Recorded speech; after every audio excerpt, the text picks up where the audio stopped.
प्यारे माता पिता, बंधुजनों, भाई और बहनों, आप सबों को मेरी ओर से जय यीशु। आज हम विशेष रूप से चालीसा काल के बारे में हम विशेष रूप से मनन चिंतन करें। आइए मनन चिंतन करने के पहले हम 3 विशेष बातों पर नजर डालें। पहला है उपवास काल में प्रवेश करने की तैयारी। दूसरा, उपवास और उपवास काल के बारे में जानना। तीसरा, क्रूस की यात्रा यानी यीशु के साथ यात्रा। संत मत्ती के सुसमाचार में हम पढ़ते हैं अध्याय 3 पद संख्या 2, पश्चाताप करो, स्वर्ग का राज्य निकट आ गया है। प्रिय भाई और बहनों, हम अपने आप को प्रायश्चित के साथ अपने मन और हृदय को शुद्ध करें और उपवास के साथ सही निर्णय लें, जिससे हमारी सभी मनोकामनाएं और अभिलाषाएं पूर्ण होगी और हम प्रभु से आशीष एवं कृपाएं प्राप्त करते हुए हम ईश्वर के स्तुति गाने योग्य बन जाएं। गणना ग्रंथ अध्याय 14 पद संख्या 18। प्रभु देह से क्रोध करता और अनुकंपा का धनी है। वह अपराध और विरोध क्षमा करता है, किंतु वह कोई पाप अनदेखा नहीं करता। जी हाँ प्यारे भाई और बहनों, हम सब समय बुराई से दूर रहें और अपनी आत्मा को शुद्ध और निर्मल बनाए रखें, क्योंकि वचन कहता है यशायाह नबी अध्याय 3 पद संख्याएं 15, पश्चाताप और स्वीकृति में तुम्हारा कल्याण है, तुम्हारा बल शांति और भरोसे में है, किंतु तुम यह नहीं चाहते हो। तुम कहते हो हम घोड़े पर सवार होकर भागेंगे। हम सभी जानते हैं उपवास काल आत्मिक उन्नति प्राप्त करने का बहुमूल्य समय है। तो आइए हम इन बातों पर ध्यान रखें। पहला है, हमें बुरी आदतों को त्याग देनी चाहिए। दूसरा, अपनी जुबान को नियंत्रण में रखनी चाहिए। तीसरा, अपने आप में आगे बढ़ने पर ध्यान दें।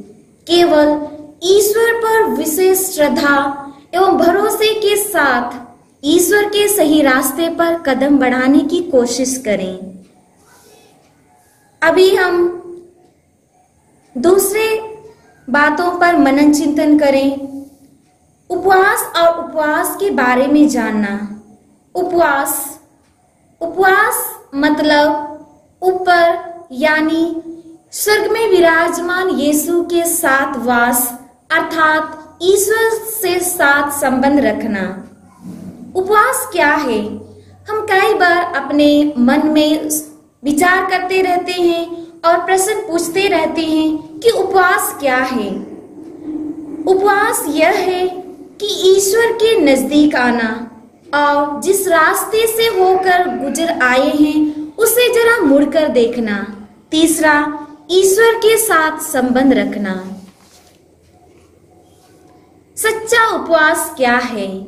सच्चा उपवास यह है कि अन्याय के बेड़ियों को तोड़ना, जुए के बंधन तोड़ना और पददलितों को मुक्त करना, भूखों के साथ खाना और मुंह नहीं मोड़ना। उपवास करना प्रत्येक व्यक्ति के अंतरतम की बात है, यानी दिखावे मात्र या आत्मिक उन्नति के लिए।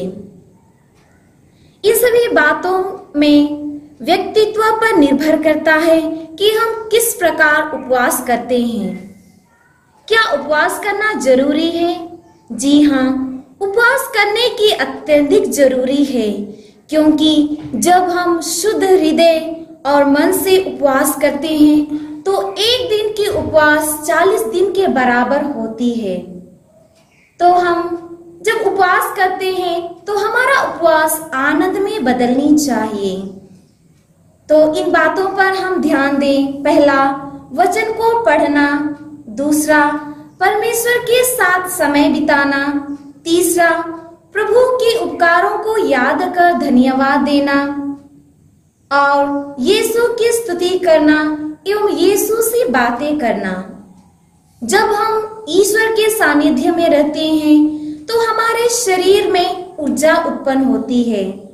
इन सभी कार्य पवित्र आत्मा के द्वारा ही होती है और सच्चा उपवास करने वालों पर मैं प्रभु के नाम पर बोलती हूँ कि उनको ईश्वर के द्वारा और ईश्वर के साथ ही उनको 100 गुना फल उत्पन्न होती है।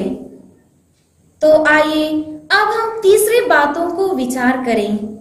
क्रूस की यात्रा यानी ईश्वर के साथ यात्रा करना। जैसे वचन कहता है,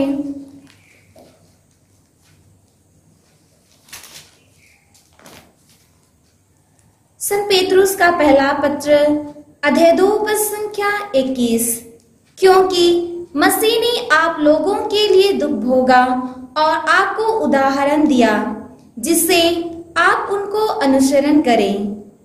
उन्होंने कोई पाप नहीं किया और उनके मुख से कभी छल कपट की बात नहीं निकली। जी हाँ प्यारे भाई और बहनों, प्रभु के दुख और दुख भोग की पीड़ा को याद करने के लिए पवित्र आत्मा द्वारा स्मरण करने की लालसा उत्पन्न होती है। क्रूस की यात्रा एक क्रिस्तीय विश्वासी के जीवन की यात्रा है। इन माध्यम द्वारा ईश्वर जो अनुभव किए हम भी अपने जीवन में अनुभव करने की कोशिश करें। कभी हमने सोचा नहीं कि यीशु ये सब कैसे झेल पाए, क्योंकि ईश्वर को विश्वास था कि पिता ईश्वर के साथ है, वो सब कुछ संभाल लेंगे।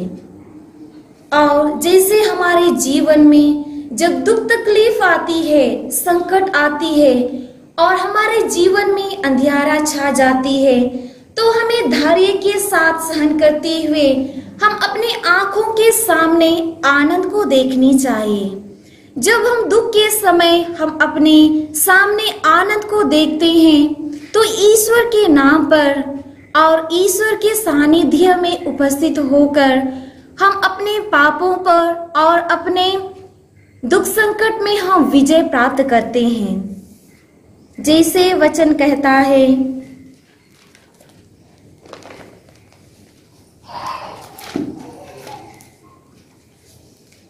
यशायाह नबी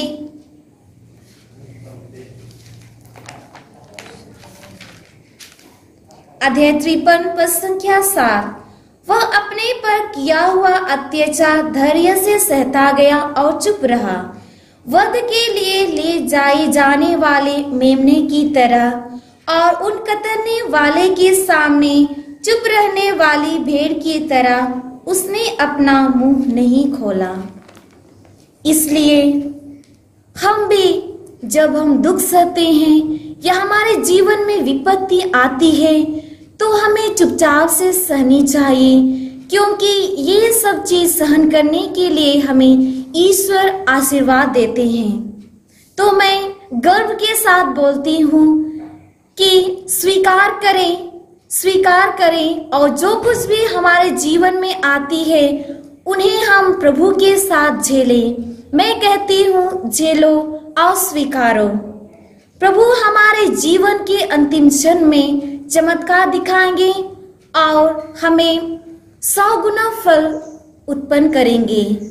तो आइए हम मनन चिंतन करें और इस 40 काल में प्रायश्चित करते हुए हम तैयारी करें अपने आप को और ईश्वर से कृपाएं मांगे। आमीन।